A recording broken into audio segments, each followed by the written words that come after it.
Welcome to the Deep Dive. Today we're jumping straight into all the recent buzz around Mickey Rourke. Yeah, specifically, that whole celebrity Big Brother situation in the UK back in April 2025 caused quite a stir. Definitely. And we've pulled together quite a bit on this, news reports, bits about his career, like Iron Man 2, some health stuff too. Exactly. So for everyone listening who wants to get up to speed fast, this is, your shortcut. We're boiling it down. What happened, why it matters. Uh-huh. The mission really is to unpack why he was on the show, why he got kicked off so quickly, and how that fits into, well, the bigger picture of his life and career. Okay, let's dive in then. Celebrity Big Brother. His entrance alone was controversial. Oh, right from the get-go. Reports said there was this physical thing with the co-host, AJ Odudu, What kind of thing? like grabbing her waist during the launch show. Apparently made her look uncomfortable, and some people online were calling for him to be out already. Wow. So not a great start. Not at all. And it didn't get better from there, unfortunately.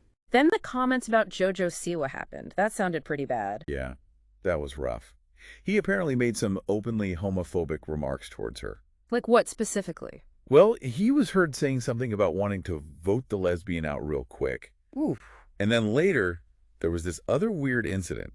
Involved him gesturing near her, using a slur, talking about needing a cigarette. Did he say it to her? He claimed he wasn't talking directly to her, but Chris Hughes, another housemate, stepped in. Good on him. Yeah, Hughes called him out, said the language was unacceptable. JoJo was understandably upset. It really shows how, intense things get in that house. And these weren't just one-off slips, were they? He was out after only 6 days. Right. The official reason was inappropriate language and instances of unacceptable behavior. It seems like a pattern built up fast. What were the final straws? The reports point to incidents with Ella Ray Wise and Chris Hughes again. What happened? An unwanted sexual comment towards Ella, and then some kind of aggressive verbal spat with Chris. That seemed to be it for the producers. So a buildup of things. Exactly. Not just one mistake, but multiple instances leading to his removal. And now he's apparently suing over his fee. Yeah, that's the latest. Planning to sue ITV, the network. He was supposed to get like £500,000. Wow.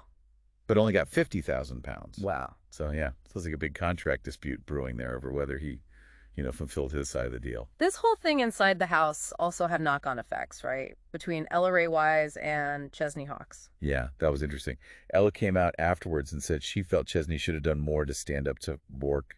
How did Chesney take that? Apparently, he was really upset by it. He has a daughter around Ella's age, and he felt like he'd failed somehow, failed to protect her.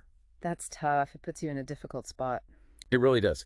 And it raises that question, doesn't it? How would you react in that kind of surreal, high-pressure situation, especially with, like, an older, intimidating figure? And how did the public react to what Ella said about Chesney? Not well, mostly. A lot of people online called it a low blow. Why is that? Maybe he felt she was blaming him unfairly or deflecting.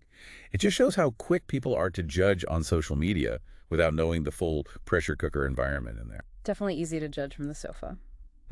Okay, let's pivot a bit. Iron Man 2, Whiplash. He wasn't happy with how that turned out, right? No, not according to an article from last summer, July 2024.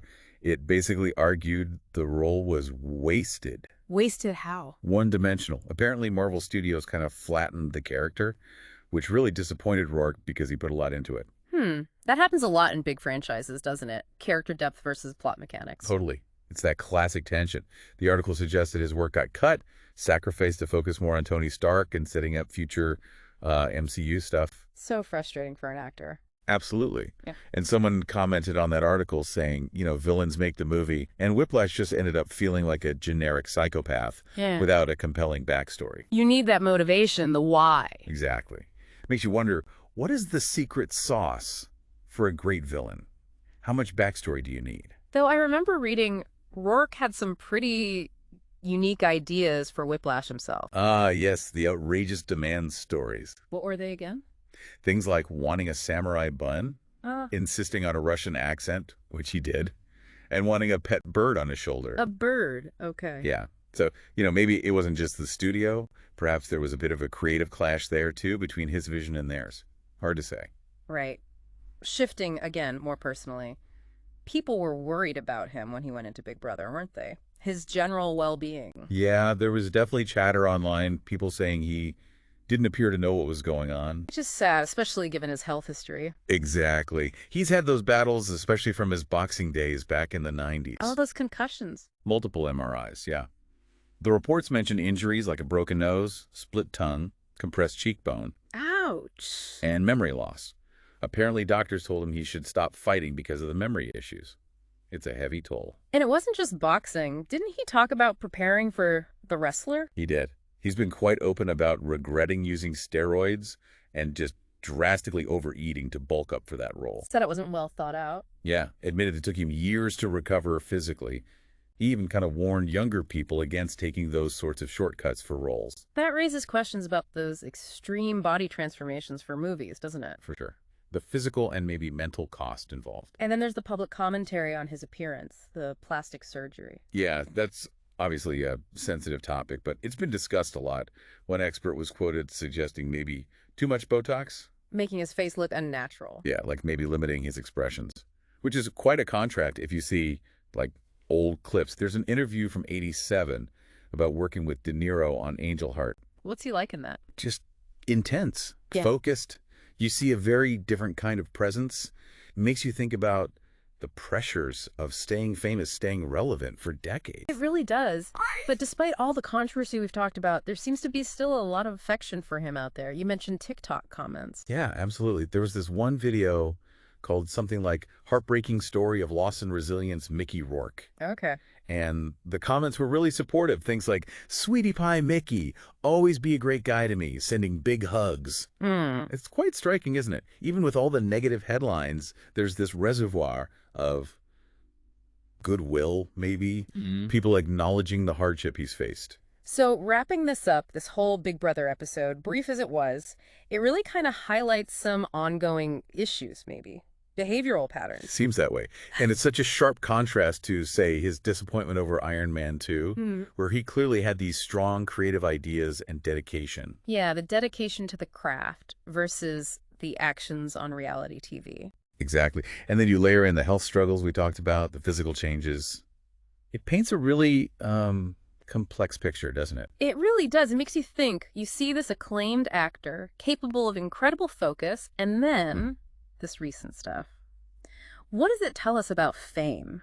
About personal struggles playing out publicly? Or maybe just how unpredictable people can be, especially under that kind of spotlight. It's so easy to have opinions from afar, isn't it? Much harder to understand the full story. Which leads to that final thought, maybe. Yeah. Given all these conflicting bits and pieces about Mickey Rourke, the artist, versus the public figure, how do we even square that circle? Can we ever? Maybe not fully. And what's the media's role in portraying these complex, sometimes difficult figures? Are we ever really getting the whole picture, or just fragments, sometimes curated fragments, sometimes just messy ones? Something definitely to chew on.